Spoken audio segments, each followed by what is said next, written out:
महायोगी उपाध्याय श्री गुप्ती सागर जी गुरुदेव के प्रवचन और लेटेस्ट धार्मिक भजन व कार्यक्रम निशुल्क देखने व सुनने के लिए हमारे YouTube चैनल गुप्ती धाम को आज ही सब्सक्राइब करें और सबसे पहले देखने के लिए बेल आइकन पर क्लिक जरूर करें।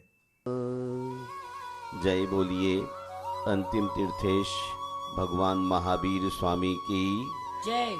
संत श्रोमणी आचार्य गुरुवर विद्यासागर मुनिराज की जय। जिन वाणी माता की जय बोलिए परम पूज्य उपाध्याय श्री गुप्ती सागर जी महाराज की। ऋषि मुनियों की देशना है भक्ति से शास्त्र का श्रवण करना मोक्ष का उपाय है। जिन्हें मोक्ष प्राप्त करने की लालसा है उन्हें भक्ति से शास्त्र का श्रवण करना चाहिए। मूलाचार में ऐसे शास्त्र श्रवण के लिए महान तपस्या माना गया है। शास्त्र से बड़ी कोई तपस्या नहीं है, न भविष्य में उसके समान कोई तप है। जो निरंतर तीर्थंकरों की वाणी का स्वाध्याय करता रहता है वह भव्य आत्मन अपने प्राचीन कर्मों को निरस्त कर अपने भावी को उज्जवल बनाता है और उपस्थित वर्तमान भाव में संसार की आपाधापियों से अपने को जुदा कर लेता है। वास्तव में जिन्होंने स्वाध्याय करने के लिए अपने आप को प्रभु के चरणों में अर्पित किया है, क्योंकि प्रभु की वाणी ही शास्त्र है। महानुभाव शास्त्र श्रवण मनुष्य जन्म रूपी वृक्ष का फल है। अनेक लोग ऐसे हैं जो शास्त्र नहीं पढ़ पाते हैं, तो कम से कम मुनियों आरिकाओं के द्वारा अथवा विद्वानों के द्वारा जो शास्त्र का ज्ञान दिया जाता है वह शास्त्र का ज्ञान मनुष्य जन्म रूपी वृक्ष का फल है। हम इस मनुष्य रूपी जन्म के वृक्ष में से मिले हुए फल को विषय कषायों में ना खोते हुए अपने जीवन को महान बनाने का पुरुषार्थ करते हैं। श्रुतातिरे को विनयस्य कारणम गुण प्रकर्षो विनयादवाप्यते गुणादिकेषु सुजनोऽनुरज्यते जनानुराग प्रवाहि संपदः। शास्त्र ज्ञान की अधिकता विनय का कारण है।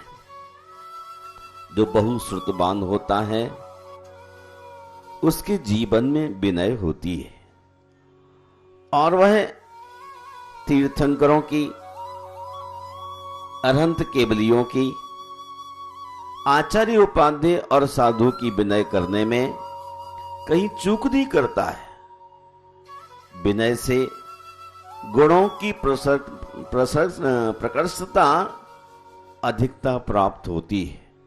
जैसे जैसे हम दूसरे को विनय देते इज्जत देते हैं वैसे ही अनेक गुण हमारे भीतर उत्पन्न होते चले जाते हैं और यह निश्चित सिद्धांत कहता है अध गुणी मनुष्य में आत्मीजन अनुराग करते हैं। गुणवान व्यक्ति में ही अनुराग होता है और आत्मीजनों के अनुराग से संपदाएं उपलब्ध होती है। गुणी जनों से अनुराग करने पर संपदाएं प्राप्त होती हैं। ज्ञान संपदा, चारित्रिक संपदा और इन संपदाओं के होने के बाद भौतिक संपदाओं का होना एक सहज ही बात है। यह तो साधन है, यह निश्चय व्यक्ति को मिल ही जाती है। हम अपने कर्तव्यों की ओर जब रुझान करने लग जाते हैं तो हमें संसार में कोई वस्तु दुर्लभ नहीं है। स्वाध्याय करने से अच्छे बुरे की समझ पैदा होती, और जब अच्छे बुरे की समझ पैदा होने लग जाती है तो जैसे महिला गेहूं या अन्य चीजों को जब साफ करती है तो थाली में चीज पटक लेती है, गेहूं गेहूं अलग करती है, कंकर कंकर अलग कर देती है। उसे कंकर और भूस का ज्ञान है, तब गेहूं को जुदा कर पाती है। आत्मा और शरीर ये दोनों ही तत्व भिन्न भिन्न हैं। जब दोनों का बोध हो जाता है तो शरीर के प्रति व्यक्ति का राग कम होने लग जाता है, और राग को अब ना बढ़ाने का इसलिए पुरुषार्थ करता है। राग तो आग है, निरंतर जला रही है। राग कर्म बंध का बहुत बड़ा माध्यम है। हमें इस कर्म बंध की प्रक्रिया से बचने के लिए, लोकोत्तर सुख प्राप्त करने के लिए आज ही ऐसा पवित्र पुरुषार्थ करने की जरूरत है। जिस व्यक्ति के अच्छे बुरे का विवेक नहीं है, उसका चित्त आकुलता से रहित नहीं है।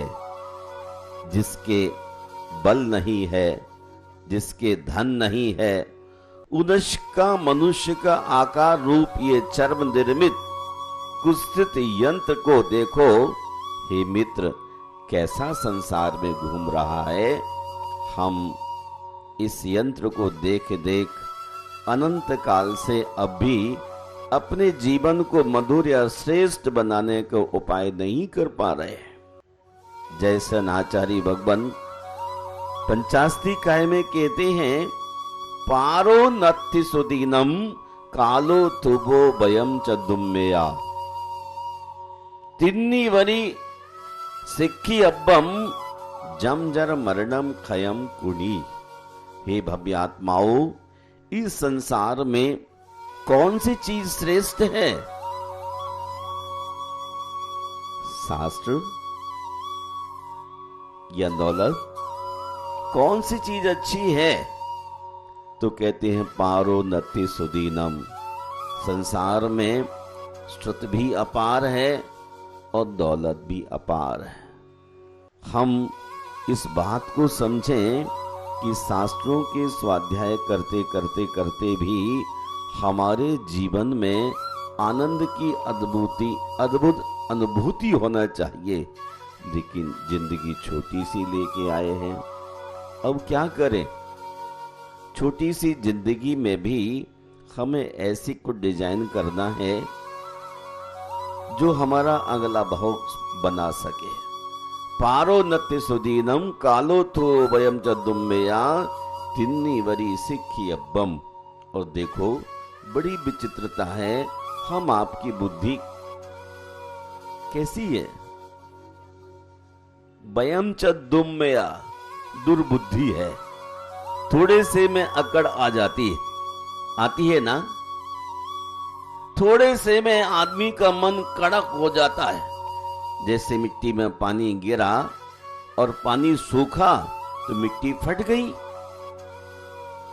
मान सम्मान चल रहा हो, किसी व्यक्ति का ना हो पाए तो सोचता कि वाह, मैं कुछ भी चीज नहीं हूं, आप ही सबसे कीमती चीज हैं, जो आप भगवान के चरणों में हैं।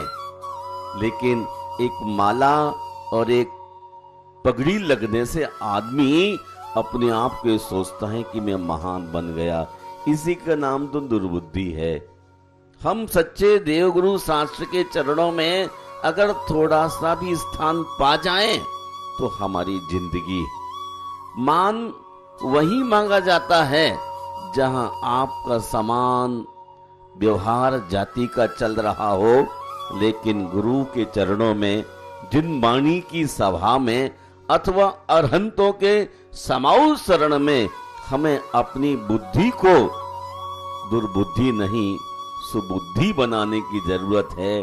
कहते आचार्य, शास्त्रों का पार नहीं, थोड़ी सी जिंदगी लेके आए हैं और वह जिंदगी में भी टेढ़ापन बहुत है, एक्सेप्ट नहीं कर पाते। लेकिन श्योरली ये कहा जाता है, देखा जाता, अनुभव किया जाता है, इस युग में पैदा होने वाला आदमी कितना टेढ़ा मेढ़ा है, बहुत टेढ़ा मेढ़ा है। बहुत ही बिरले लोग ऐसे होंगे जो बिल्कुल सीधे होंगे, और उनके सीधे होने का भी आज हम अवलोकन भी नहीं कर पाते, क्योंकि आंख हमारी ऐसी है। तब हम ऐसे समय में क्या करें? तिन्नी वरी सिक्खी अब्बम, हमें क्या सीख लेना चाहिए? जम जर मरणम खयम कुणी, स्वाध्याय करके जन्म, मरण और जरा अर्थात बुढ़ापा, इनसे कैसे निजात पाई जाए। बुढ़ापे से बचना चाहते हैं?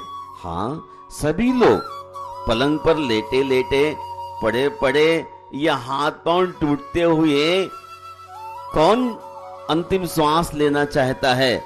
सब चाहते हैं बड़ी आसानी के साथ जिंदगी व्यतीत हो। तो जन्म, जरा और मरण का क्षय करने वाली विद्या, ये जो तीर्थंकरों की वाणी है, उस वाणी के माध्यम से ही हमको मिलती है। तीर्थंकरों की वाणी औषधि के समान है।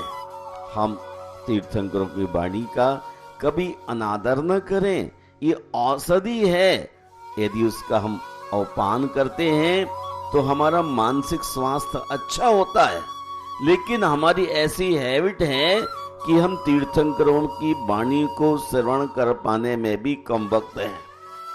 जमाने की बातें सुनते रहेंगे, करते रहेंगे, लेकिन जब तीर्थंकरों की वाणी का उपदेश हो रहा हो तो उस वक्त आपकी आंखें झूमने लग जाती है, घूमने लग जाती है, नींद आने लग जाती है। महानुभाव, हमें अपने प्रमाद को खो करके स्वाध्याय में, शास्त्रों के ग्रंथ में लगने की जरूरत है। कई दार्शनिकों ने कहा है, अच्छी पुस्तक एक महान आत्मा का अमूल्य जीवन है, जीवन रक्त है। तीर्थंकरों की वाणी हमारे जीवन को अमूल्य निधि देने वाली है। आइए, ये शास्त्र हमें क्या देते हैं? प्रबोधाय, विवेकाय, हिताय, प्रसमाय चा, सम्यक तत्वोपदेशाय सताम सुक्ति ही प्रवर्तते। सज्जन पुरुषों की ये सूक्तियां हमारे जीवन में प्रबोध को देने वाली है। अच्छी समझ,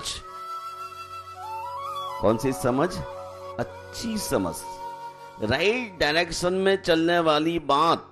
वरना ये सुबह से लेकर शाम तक दूसरों की आलोचना में लगा रहता है, और ऐसी बैड हैबिट हो गई कि जब तक वो शाम होते होते दो चार बातें ना कह ले अच्छे आदमी के अगेंस्ट में भी, तब तक उसका डाइजेशन ठीक नहीं हो रहा है। और ये दूसरों की निंदा आलोचना करने से अपने को बचाना चाहिए। इससे नीच गोत्र का बंद होता है, और नीच गोत्र के बंद होने के बाद जब आदमी मर के जाता है तो ऐसी जगह पैदा होता है जहां बिल्कुल धर्म कर्म से रिक्त, बिल्कुल आदमी का अस्तित्व बेकाबू में रहता है। आज सौभाग्य है कि हम वीर प्रभु के तीर्थ में, उनकी सन्निधि में थोड़े बैठने के लायक तो बन पाए, लेकिन हम अपने निजी स्वार्थों के कारण, अपने अहम की पुष्टि में जहां कोई धक्का लगता है, उधर हम तुरंत धर्मात्मा की आलोचना करने लग जाते हैं। ये हमारे स्वाध्याय में नहीं कहा। प्रबोधाय, अच्छा बोध देता है हमें ये शास्त्र ज्ञान। विवेकाय, और बहुत अच्छी समझ दे देता है हमें क्या उचित है और क्या अनुचित। ये बिना स्वाध्याय और साधुओं के साथ बैठे आपको कभी और कहीं नहीं मिलने वाला है। संसार में जहां कहीं आप बैठेंगे, वो संसार बढ़ाने वाली ही हिंसामयी विद्याओं को देने वाले। स्वाध्याय की परिभाषा करते हुए आचार्य कहते हैं, जिस ग्रंथ में और उसके अर्थ में हिंसा की बात हो, उसका नाम स्वाध्याय नहीं कहा जाता है। अहिंसा जो महावीर ने हमारे जीवन को दी है, उसी को अपने जीवन में धारण करना। और जब हम अच्छी समझ रखेंगे, अच्छी सोच पैदा होगी, तो अच्छे बुरे का ज्ञान होता है, जो हमारे हित के लिए है, कषायों की मंदता के लिए है।